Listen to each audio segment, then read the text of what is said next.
You've been self-directed in using your 401ks, 403bs, 457 in choosing the investment allocations.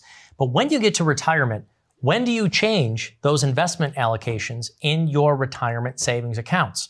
Let's talk to a retirement income specialist. I'm here with Israel Pinto. He is the founder of Protected Retirement Savings. Israel, how you doing? Doing well, Spike. How are you? I'm good. This is really getting into the nuts and bolts here. How do you actually do the investment management? When do you like to see people change their investment allocation? But let's back it up to here. Somebody comes into your office for the very first time. They're 2, 3, 4 years away from retirement. How do their investments look? I mean, this experiment of the 401k has been put on our shoulders. It's a great question. They typically come on in and they've got a 60-40 spread. So 60% are in securities, 40% are in bonds, right? That was the old mantra. When you're 2 to 3 years away from retirement, you've got to ask yourself, how much of this money am I willing to lose? Again, we're left to our own devices when it comes to our 401k. Sometimes you can't even look behind that door to kind of know what the investments are. But if they're in securities, they're at risk. So it's very, very important to ask yourself that question. How much of this money am I willing to lose? And I always share with folks and tell them, you got to have a paradigm shift, because I do a ton of workshops, educational workshops. You got to look at it as your retirement savings now instead of your retirement portfolio.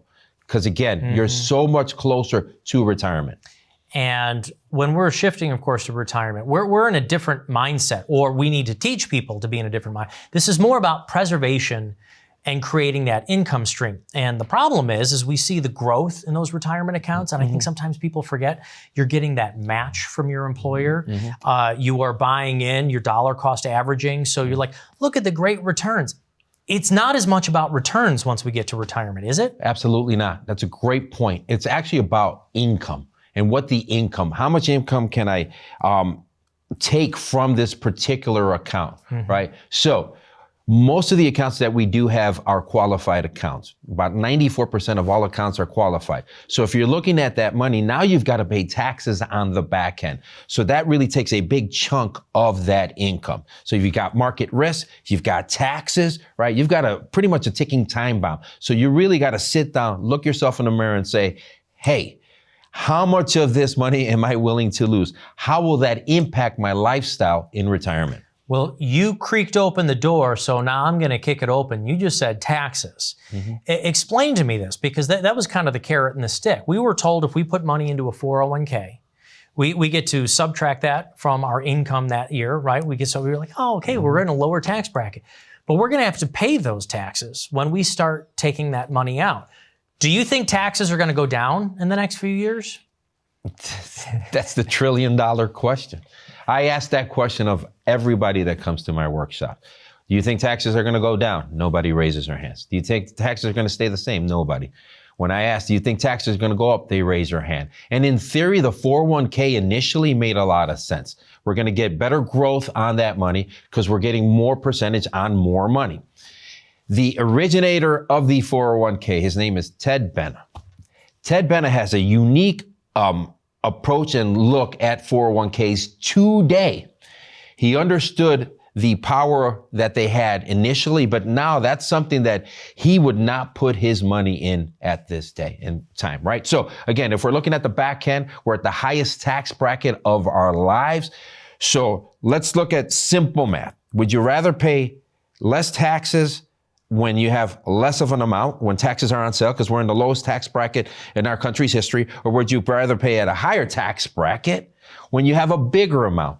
The math is pretty clear. Right. And that's been, again, the carrot and the stick. People think that they're going to pay less in taxes because they're going to be withdrawing less. That's my last question. Do you think people spend less per month when they get into retirement? Because that's kind of what people have been pitched. Say, well, don't worry, you're not going to need as much income. We go back to saying every single day now is Saturday. Do we spend less in retirement than when we're working? We try initially, but we really don't. There's study after study after study that have been published that shows the buying habits and the spending habits of retirees are about the same. And then they don't quantify the cost of healthcare as well. And healthcare costs are your biggest expense in retirement. So again, you're spending that much more money.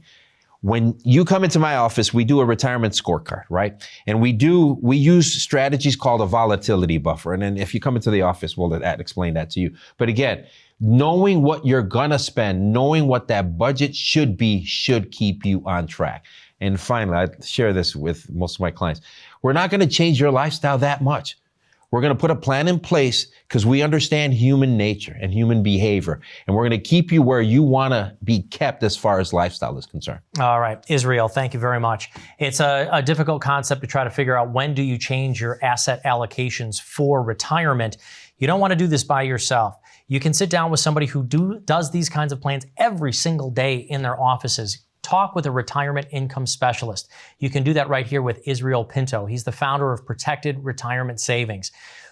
Do you need to continue earnings in retirement while having that volatility buffer that Israel was talking about? Just ask yourself this.